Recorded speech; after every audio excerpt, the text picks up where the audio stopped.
আসসালামু আলাইকুম। তুরস্কের ইস্তাম্বুল থেকে আপনাদের সাথে আছি আমি সরওয়ার আলম। আজারবাইজানের নাকচিওয়ান প্রদেশে হামলা হয়েছে। নাকচিওয়ানের বিমানবন্দরে একটা ড্রোন হামলা চালিয়েছে। ধারণা করা হচ্ছে ড্রোনটি ইরানের ড্রোন।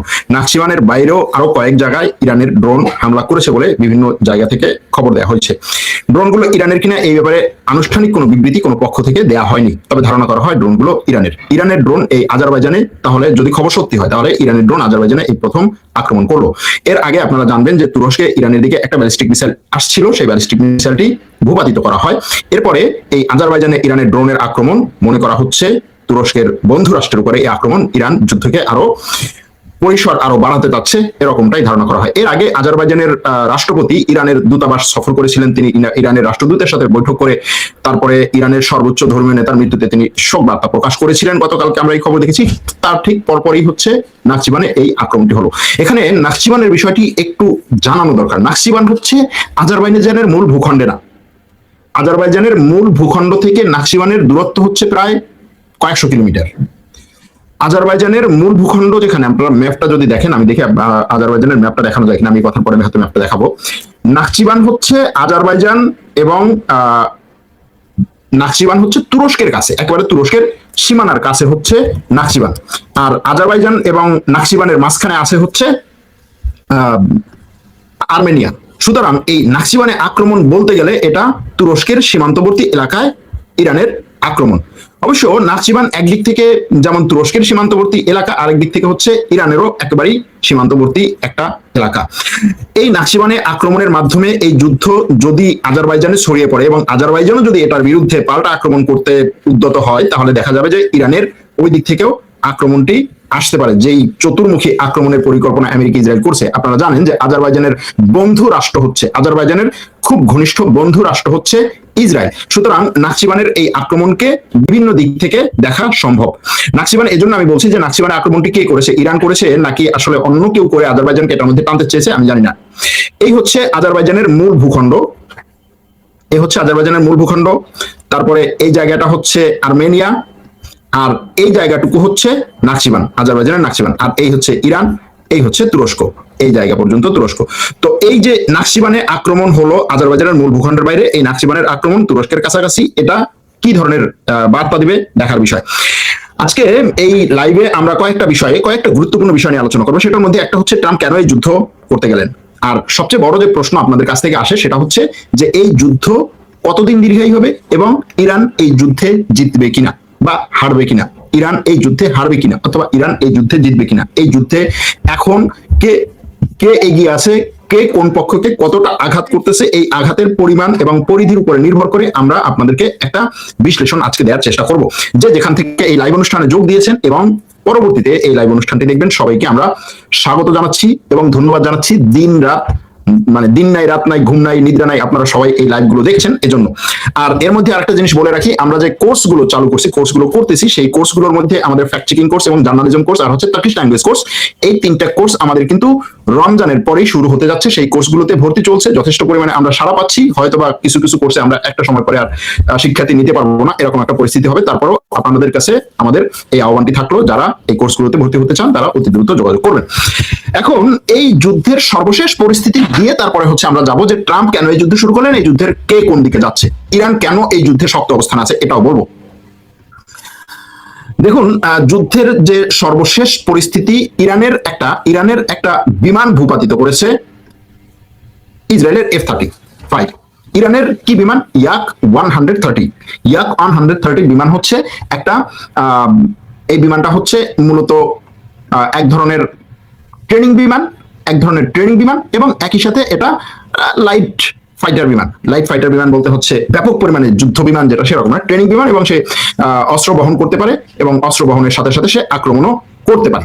তো এই ট্রেনিং বিমানের সাথে এই যে ট্রেনিং বিমান লাইট ফাইটার বিমান, এই বিমানটাকে ভূপাতিত করেছে ইসরায়েলের F-35। এটা নিয়ে মোটামুটি ইসরায়েল এবং আমেরিকায় ব্যাপক একটা ভাইব তৈরি হয়েছে যে F-35 এই প্রথম আকাশ থেকে আকাশে বিমান ভূপাতিত করলো। F-35 তো গত কিছুদিন হলো হচ্ছে যুদ্ধে জড়িয়েছে বা গত কিছুদিন হলো হচ্ছে মাঠে আসছে, সে সরাসরি এই ধরনের কোনো যুদ্ধে, যে সরাসরি একটা রাষ্ট্রের বিরুদ্ধে যুদ্ধে এইভাবে জড়ায় নাই।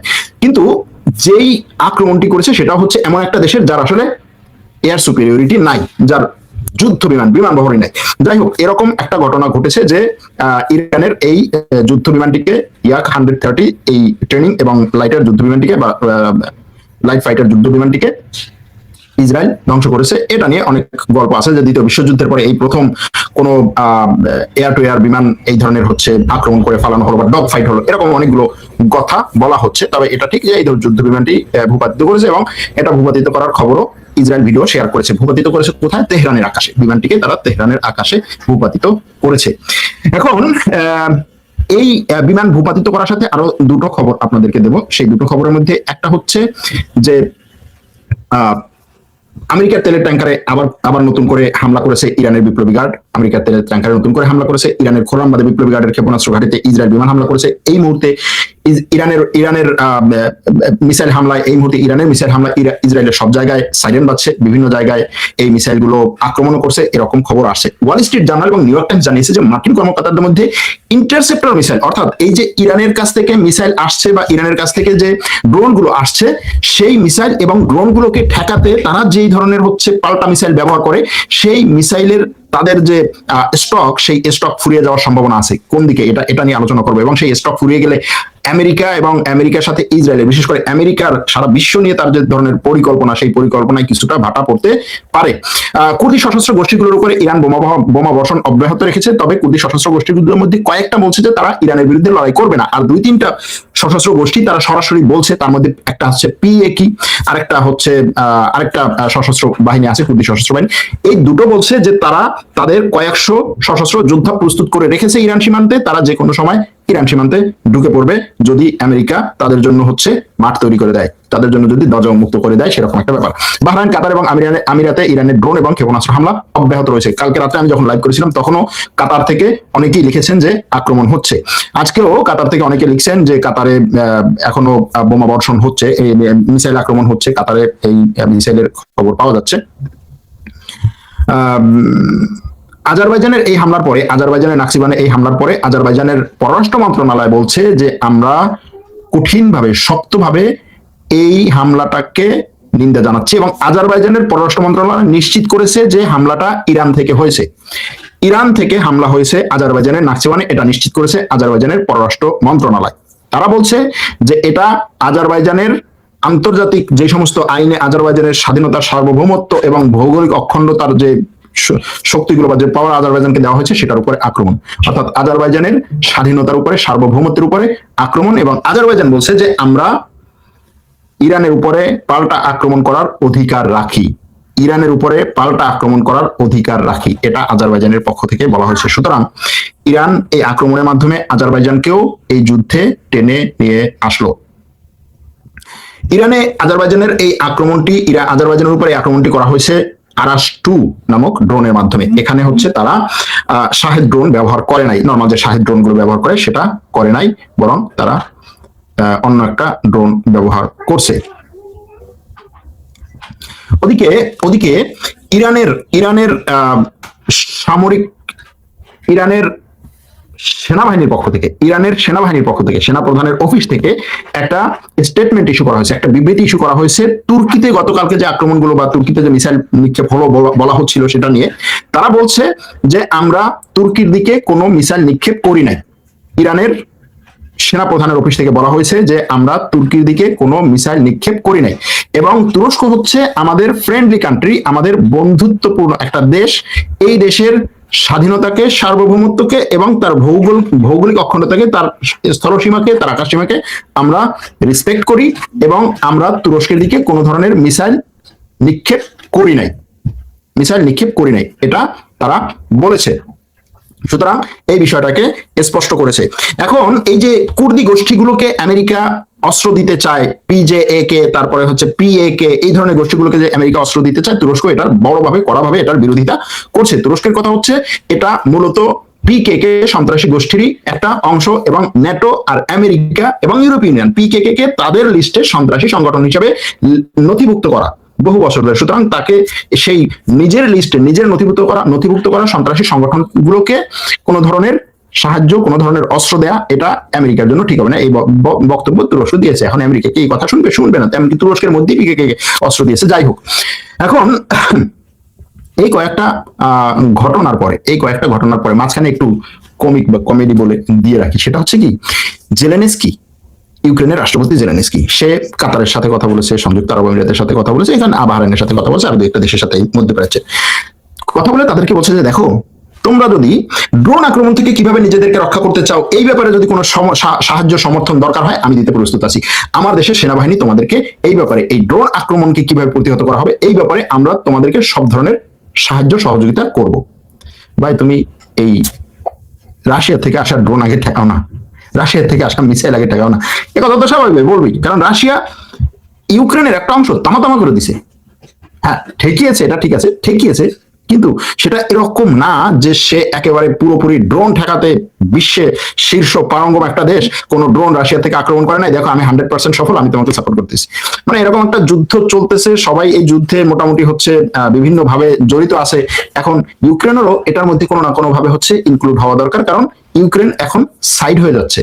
আমেরিকা যেভাবে এই অঞ্চলে ব্যাপক পরিমাণে তার কি বলে মনোযোগ দিচ্ছে এবং অস্ত্র যেভাবে এখানে খরচ করা হচ্ছে, তাতে ভবিষ্যতে ইউক্রেনকে ইউরোপের দেশগুলো যথেষ্ট পরিমাণে অস্ত্র দিতে পারবে না, এটা মনে হচ্ছে।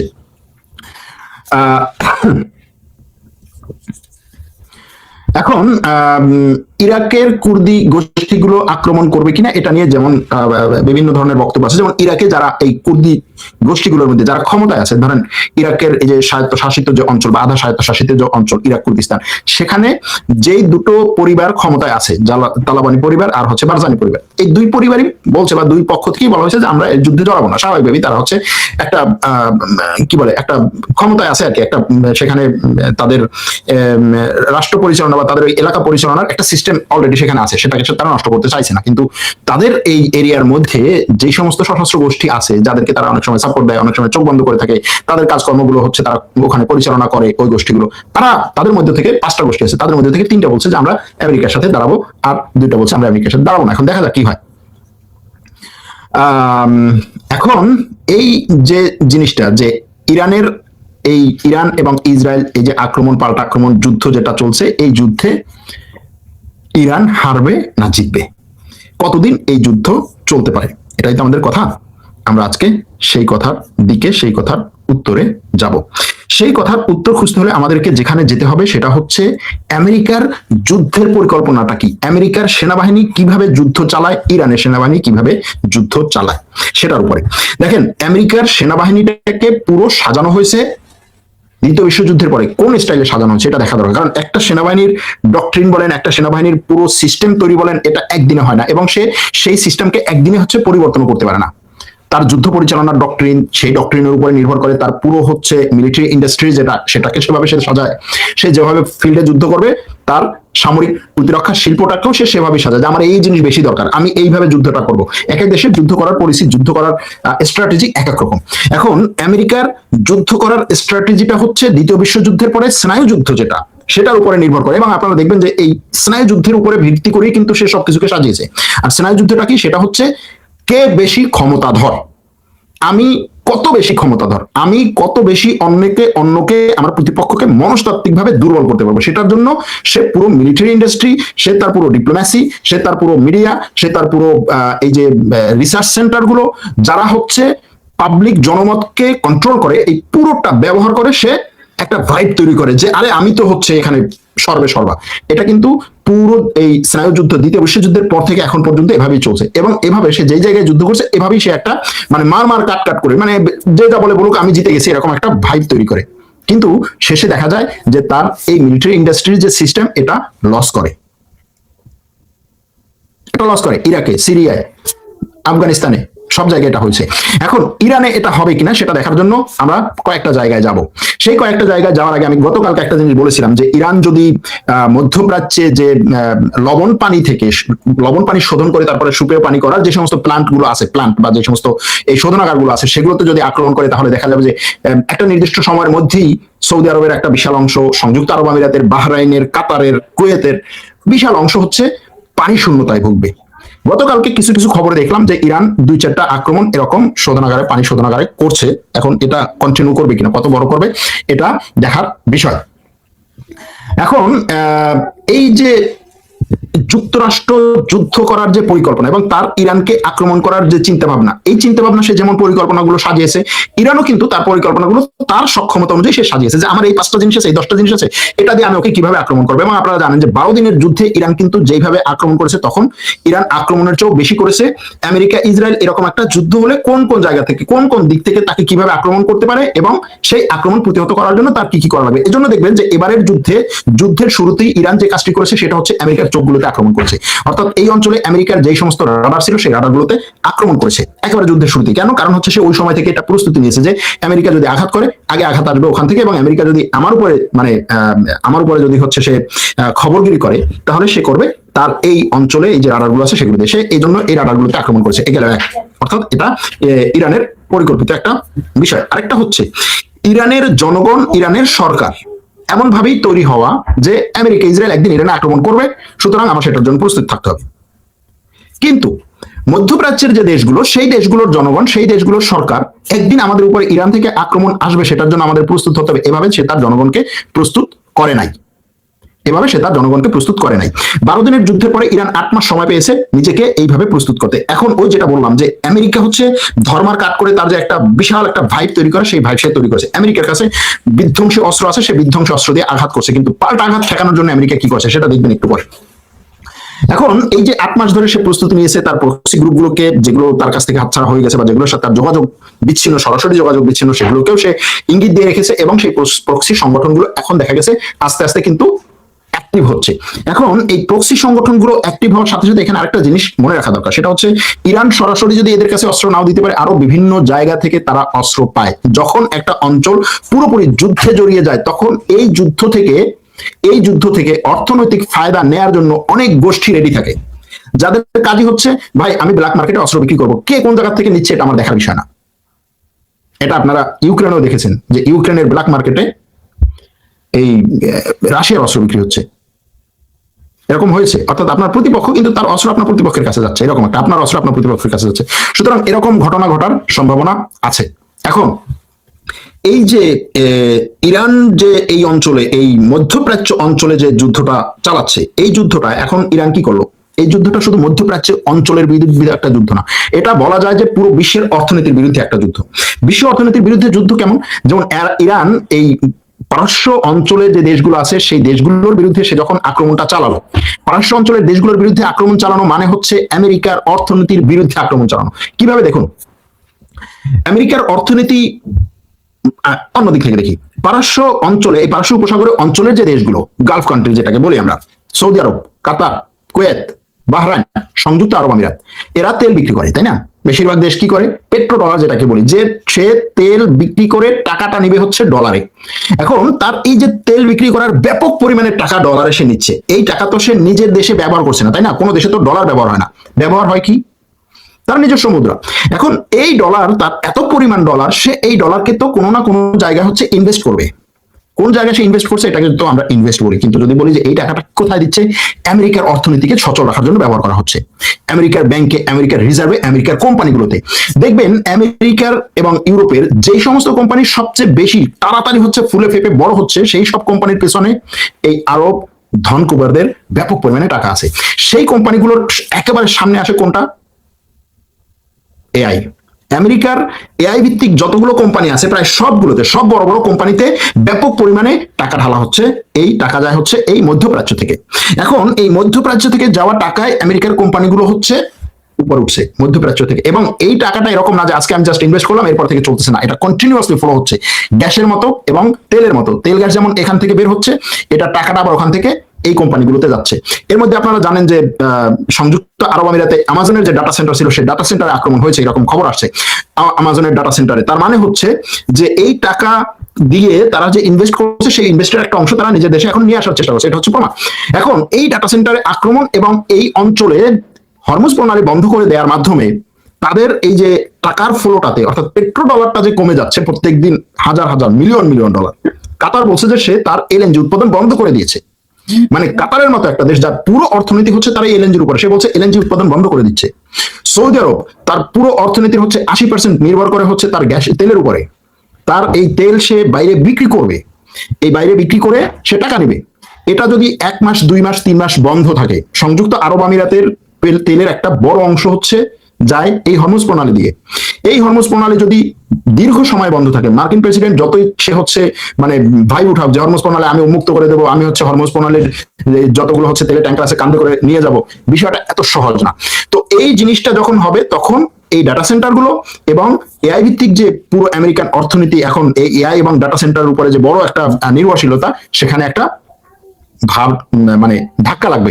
এই যে আমেরিকান এআই বাবল, এই এআই বাবল যদি ফিনান্স করা না যায় তাহলে কি হবে? তাহলে হচ্ছে এআই সেক্টরে বড় ধরনের ধাক্কা। আর এআই সেক্টরের বড় ধরনের ধাক্কা মানে হচ্ছে বর্তমানে যে বাবল করা অর্থনীতি, আপনি দেখেন এক একটা এআই কোম্পানি জাস্ট হচ্ছে সে বিক্রি করতেছে, সে স্টার্ট আপ করার পরে সে বিক্রি করতেছে million million billion billion dollar. এই যে বাবল করা অর্থনীতি, এই বাবল করা অর্থনীতিতে ধাক্কা লাগার সম্ভাবনা আছে। সুতরাং এই যে আমেরিকার অর্থনীতি যেটা বলি, সেই আমেরিকার অর্থনীতির চাবিকাঠি হচ্ছে উপসাগরীয় দেশগুলো। তারা পেট্রোডলার বিক্রি করে, সেই অর্থে আমেরিকার স্টক মার্কেটে বিনিয়োগ করে, আবার সেই অর্থ বিনিয়োগ করে হচ্ছে এআই এবং ডেটা সেন্টারের উপরে।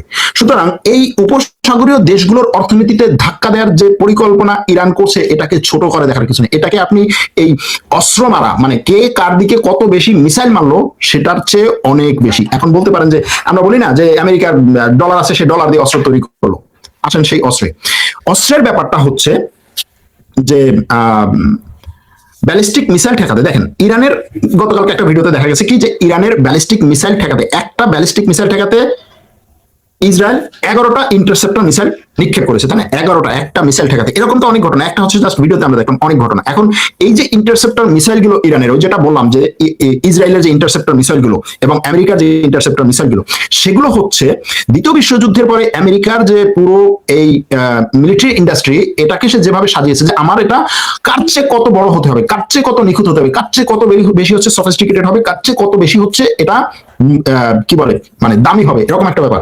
এখন তাদের এই ইন্টারসেপ্টর মিসাইলের দাম, কোনোটার দাম হচ্ছে মানে মিলিয়ন ডলার, 1 মিলিয়ন থেকে শুরু হয়, কোনোটা হচ্ছে 10 মিলিয়ন ডলার। তো এখন আপনি চিন্তা করেন যে ইরানের একটা মিসাইল বা ইরানের একটা ড্রোন $50,000, $20,000, $30,000, $40,000, এরকম একটা ড্রোনকে মানে ভূপাতিত করার জন্য আপনি $100 মিলিয়ন খরচ করছেন। আর এই ইন্টারসেপ্টর মিসাইল নিয়ে একটা খবর ওয়াল স্ট্রিট জার্নাল গতকালকে বলেছে যে যুক্তরাষ্ট্রের এই ইন্টারসেপ্টর গোলাবারুদ ফুরিয়ে যাওয়ার আগেই বা যুক্তরাষ্ট্রের গোলাবারুদ ফুরিয়ে যাওয়ার আগেই ইরানের মিশন শেষ করতেছে। এটাই তো তাদের পরিকল্পনা ছিল যে আমাদের গোলাবারুদ ফুরিয়ে যাওয়ার আগেই আমরা ইরানের মিশন শেষ করব। কিন্তু এখন দেখা যাচ্ছে যে ইরানের মিশন হয়তোবা 3 মাসেও শেষ হবে না, এরকম একটা লেভেলে তারা যাচ্ছে। গতকাল অলরেডি আমেরিকার যুদ্ধমন্ত্রী বলেছে যে আমাদের এই মিশন হয়তো 2 মাস পরিচালনা করা লাগতে পারে। এর আগে 2 দিন আগে আমেরিকার প্রেসিডেন্ট বলেছিল যে আমাদের 4 সপ্তাহ লাগে। এর আগে তারা বলেছিল যে আমাদের 1 সপ্তাহ লাগবে। তো 1 সপ্তাহ থেকে আসছে 4 সপ্তাহ, 4 সপ্তাহ থেকে আসছে 8 সপ্তাহ, মানে 2 মাস। 1 সপ্তাহ থেকে 1 মাস, 1 মাস থেকে 2 মাস। গতকালকে আবার আমেরিকার সেন্টকম হচ্ছে কাতারে অবস্থিত আমেরিকার এই অঞ্চলের পুরো সামরিক কর্মকাণ্ড পরিকল্পনার যে ঘাঁটি, সেখান থেকে বলা হয়েছে আমেরিকার পেন্টাগনকে বা আমেরিকার প্রতিরক্ষা মন্ত্রণালয়কে যে তোমরা আমাদের এখানে আরো 100 জন গোয়েন্দা পাঠাও, 100 জন সামরিক এবং গোয়েন্দা কর্মকর্তা পাঠাও, যারা আমাদেরকে পরিকল্পনা দিবে, চালাবে এবং এই ইরানের বিরুদ্ধে নতুন করে আমরা কিভাবে হচ্ছে কাজ করতে পারি। কারণ আমরা যেইভাবে কাজ করছি সেটাতে এখন যথেষ্ট পরিমাণে যে সফলতা পাওয়ার কথা ছিল সেটা হচ্ছে না। সেখানে তারা একটা জিনিস স্পষ্ট করেছে, সেটা হচ্ছে যে কমপক্ষে 100 দিনের জন্য হলে পাঠাও। তার মানে হচ্ছে তারা 100 দিনের জন্য যুদ্ধ প্রস্তুতি নিয়ে রাখার চেষ্টা করছে, 100 দিনের জন্য। এখন এই 100 দিনের জন্য যদি যুদ্ধ প্রস্তুতি নিয়ে রাখে, তার মানে হচ্ছে তারা যেটা মনে করেছিল যে 3 দিন বা 1 সপ্তাহের মধ্যে ইরান হচ্ছে ধসে পড়বে, ইরানের মধ্যে থেকে ব্যাপক একটা বিক্ষোভ হবে, ইরানের সেনাবাহিনী বা সামরিক বাহিনীর মধ্যে থেকে একটা অংশ সরকারকে ঘাড় ধরে নামিয়ে দেবে, আমরা সেখানে হচ্ছে বুক ফুলে ঢুকবো, সেটা হচ্ছে না। আর যদি সেটা না হয় এবং এই 100 দিন যদি হরমুজ প্রণালী বন্ধ থাকে, তাহলে এই যে অর্থনীতি, মধ্যপ্রাচ্য ভিত্তিক আমেরিকান অর্থনীতির কথা বললাম, এটা কি ধরনের প্রভাব ফেলতে পারে আপনারাই চিন্তা করেন। এখন এই যে মিসাইল মারা এবং আমেরিকার এই যে চাপ, ধরেন আমেরিকা কি বলছে যে তার পরিকল্পনা হচ্ছে, তার মানে লেটেস্ট পরিকল্পনা হচ্ছে ইরানে রেজিম চেঞ্জ করা, তাই তো? এটাই তো আমেরিকার, মানে রেজিম চেঞ্জ না করলে তো তার এত যুদ্ধ টুদ্ধ এত কিছু, এটার তো কোনো ভ্যালু নাই। এখন এই রেজিম চেঞ্জ করার জন্য বিশ্বে এরকম কোনো রেকর্ড নাই যে হচ্ছে আকাশ থেকে শুধুমাত্র বিমান হামলা চালিয়ে একটা দেশে রেজিম চেঞ্জ করা সম্ভব। এটা হয় নাই, এটা কোনো জায়গায় হয় নাই। সুতরাং আপনার সেখানে স্থলযুদ্ধ শুরু করতেই হবে। এখন এই স্থলযুদ্ধ শুরু করার জন্য আমেরিকা ইসরায়েল কতটা প্রস্তুত? আমেরিকা ইসরায়েলের নিজেদের সৈন্যরা সেখানে ঢুকবে কিনা? নিজেদের সৈন্যরা যদি সেখানে না ঢুকে আপনি শুধুমাত্র এই কিছু কুর্দি সশস্ত্র গোষ্ঠী দিয়ে সেখানে রেজিম চেঞ্জ করাতে পারবেন না। তাদেরকে পরিচালনা করার জন্য দেখেন কাতারে আমেরিকার যে সেন্টকম সে এখন বলছে যে আমাকে পরিকল্পনা দেওয়ার জন্য তুমি তাড়াতাড়ি ওখান থেকে হচ্ছে কিছু বিশেষজ্ঞ পাঠাও, 100 বিশেষজ্ঞ পাঠাও। সেন্টকম যেটাকে তৈরি করা হয়েছে এই অঞ্চলে তাদের নিরাপত্তা দেওয়ার জন্য, সেখানে কি এই উপদেষ্টা, নিরাপত্তা কর্মী, পরিকল্পনা ঊর্ধ্বতন কর্মকর্তা ছিল না? তারা কি মারা গেছে? অথবা তাদের কি পরিকল্পনা যথেষ্ট না? সেটাই যদি হয় তাহলে এই জাস্ট হচ্ছে কিছু সশস্ত্র কুর্দি গোষ্ঠীকে আপনি পাঠিয়ে দিলেন এর মধ্যে যাই তোমরা হচ্ছে যুদ্ধ করো। কাতারে যদি আপনি ফোন দিয়ে পরিকল্পনা পাঠিয়ে তারপরে হচ্ছে কাজ করাতে না পারেন, ওদেরকে ফোন দিয়ে বলবেন যে এখন এখান থেকে ওখানে, এখান থেকে ওখানে যাও, তার মানে হচ্ছে আপনি যদি এরকম একটা কিছু করতে চান সেখানে আপনার নিজের এই অ্যাডভাইজার বলেন, মিলিটারি অ্যাডভাইজার বলেন, তারপরে হচ্ছে গোয়েন্দা ইন্টেলিজেন্স অ্যাডভাইজার বলেন, এদেরকে পাঠাতে হবে। তার মানে হচ্ছে ইরানের মধ্যে আমেরিকার সৈন্য তখন ঢোকাতে হবে। এখন এই ইরানের মধ্যে আমেরিকার সৈন্য ঢোকানোর জন্য আমেরিকা বিভিন্ন দেশ দিয়ে, ইসরায়েল হয়তো আজারবাইজান দিয়েও কাজ করাতে পারে। যদি এটা হয় তাহলে এই স্থল সেনা পাঠানোর যে চাপ, এই চাপ হলে কি হবে? এই চাপ হলে এই গালফ কান্ট্রিগুলোর উপরে আক্রমণ আরো বাড়বে। এখানে একটা জিনিস মনে রাখা দরকার যে এই এই আক্রমণ যদি বাড়ে এবং এই আক্রমণ যদি দীর্ঘায়িত হয়, আমেরিকার অস্ত্র সেটা করার জন্য যথেষ্ট না। এখন বলতে পারেন তাহলে আমেরিকা কি অস্ত্র ছেড়ে দিয়ে আমেরিকা স্যারেন্ডার করবে না? আমেরিকা স্যারেন্ডার করবে না। আমেরিকা যেটা করবে সেটা হচ্ছে সে অস্ত্র উৎপাদন বাড়াবে, এক। দ্বিতীয় হচ্ছে সে তার মিত্র দেশগুলো থেকে আরো অস্ত্র নেবে। এখন এই মিত্র দেশগুলো থেকে সে যখন অস্ত্র নিবে, সে কিছু অস্ত্র কিন্তু একটা জিনিসের একটা জায়গায় সে কি করেছিল গত 1-2 বছরে, সে কি করেছিল? আমেরিকা নতুন ডক্ট্রিন করেছিল যে আমরা হচ্ছে বিশ্বের সব জায়গা থেকে আমাদের সৈন্য নিয়ে এসে আমার হেমিস্ফিয়ার অথবা উত্তর গোলার্ধ যেটা বা আমেরিকা, ল্যাটিন আমেরিকা এবং আমেরিকা, উত্তর দক্ষিণ আমেরিকা, এখানে আমি বেশি নজর দেবো, আমার পুরো সেনাবাহিনীকে এখানে নজর দেবো, আমার অস্ত্রগুলোকে আমি এখানে মোতায়েন করবো, এখানে বেশি দেবো। আরেকটা হচ্ছে ইসে কি বলেন, এশিয়া প্যাসিফিক অঞ্চলে অর্থাৎ চীনের আশেপাশে, তাইওয়ানের আশেপাশে আমরা ওইখানে হচ্ছে আমাদের অস্ত্রগুলোকে বেশি মোতায়েন করবো। তাহলে কি হচ্ছে এখন, যদি এই যুদ্ধ দীর্ঘায়িত হয় আমেরিকার ওই অঞ্চল থেকে তখন অস্ত্র টানতে হবে। চীনের আশেপাশে সে যে পরিমাণ অস্ত্র মোতায়েন করে রেখেছে সেগুলো টানতে হবে। অলরেডি অস্ট্রেলিয়া ঘোষণা দিয়েছে যে আমি অস্ত্র পাঠাচ্ছি মধ্যপ্রাচ্যে, আমেরিকার জন্য অস্ত্র মধ্যপ্রাচ্যে পাঠাচ্ছি, অস্ট্রেলিয়া ঘোষণা দিয়েছে। আপনার যদি দক্ষিণ কোরিয়া থেকে, আপনার যদি জাপান থেকে এবং চীনের আশেপাশে যে সমস্ত ঘাটিগুলো আছে সেগুলো থেকে যদি অস্ত্র পাঠাতে হয়, চীন এটার জন্য নাচানাচি করবে, নাচানাচি যে আমি এটাই তো চাইছিলাম। এবং তখন কি হবে? তখন এই যে সুপার পাওয়ারের যে হচ্ছে সুপার পাওয়ার দেখানোর বিষয়, সেইটাতে যে ধাক্কাটা আসবে সেই ধাক্কা সহ্য করতে পারবে কিনা। এখন দেখেন এগুলো সব হবে এটা বলছি না, কিন্তু এগুলো সিনারিও, এই সিনারিও গুলোকে আপনার দেখা দরকার। এবং এই সিনারিও গুলোকে দেখতে, এই কাজগুলো করতে তখন আমেরিকার কি কি দরকার হবে? আমেরিকার দরকার হবে বিলিয়ন বিলিয়ন ডলার। আমরা অনেকে বলি যে হচ্ছে সে জাস্ট হচ্ছে ডলার ছাপাবে আর হচ্ছে কি বলে তার মিলিটারি ইন্ডাস্ট্রিকে কন্টিনিউ করবে। এখন বিষয়টা এরকম না, তার এই ডলার ছাপানোর পরে তার এই ডলারের ভ্যালুটাকে যে ধরে রাখতো, ডলারের ভ্যালুটা যে ধরে রাখতো সেটা হচ্ছে পেট্রো ডলার এবং রিজার্ভ কারেন্সি। এখন আপনার এই পেট্রো ডলার যদি 100 দিন পর্যন্ত আটকা থাকে, ধরেন পেট্রো ডলার আপনার 100 দিন পর্যন্ত মিলিয়ন মিলিয়ন ডলার হচ্ছে আপনার আটকা আছে, যাচ্ছে না, উৎপাদন নাই, আপনি তখন ডলার ছাপিয়ে যে অর্থনীতিকে বাঁচাতে যাবেন সেই অর্থনীতি আরো বড় হচ্ছে, বাবল হবে, বেলুন হবে এবং সেটা দ্রুত ফেটে যাওয়ার সম্ভাবনা থাকবে। এজন্য আমেরিকা কি চাইবে দেখেন, আরো একটা জিনিস আছে এখানে, শুধুমাত্র পেট্রো ডলার না, এই যে যুদ্ধটা সে পরিচালনা করতেছে এখন, এই যুদ্ধে আরব দেশগুলো যুক্ত হচ্ছে এবং আরব দেশগুলোকে আমেরিকা কি খাওয়াচ্ছে যে তোমাদের নিরাপত্তার জন্য আমি যুদ্ধ করব, যুদ্ধ করতেছি তাই তো। তাহলে তাদের নিরাপত্তার জন্য যদি আমেরিকা যুদ্ধ করে তাহলে আমেরিকা সব দেশ থেকে এটার জন্য ঘুষ চাইবে, মানে টাকা চাইবে যে এই যুদ্ধ পরিচালনার জন্য তুমি টাকা দাও। আমেরিকা ট্রাম্প তো সরাসরি বলছে যে তোমার দেশের নিরাপত্তা দিয়ে আমি টাকা দেবো না। মানে এটা হচ্ছে শান্তির সময়, যখন হচ্ছে বন্ধুত্বপূর্ণ, যখন প্রেম খুব ভালো ছিল সেই সময়, আর এখন অশান্তি যখন ঘরে লাগে সেই সময় এটা কি পর্যায়ে যেতে পারে তাহলে চিন্তা করেন। এখন এখানে আরো একটা প্রশ্ন হচ্ছে যে তাহলে এত কিছুর পরে ট্রাম্প এই যুদ্ধে কেন জড়াচ্ছে? যে সৌরভ ভাই আপনি এত কিছু জানেন, তারা এত কিছু জানে, তারা আমার চেয়ে বেশি জানে এবং আমার চেয়ে বেশি জানার কারণে তারা আরো ভিন্ন দিক থেকে চিন্তা করে। ভিন্ন দিকের চিন্তাটা বলি এরকম, একটা হচ্ছে যে এটাকে তুরস্কের বলে হচ্ছে যে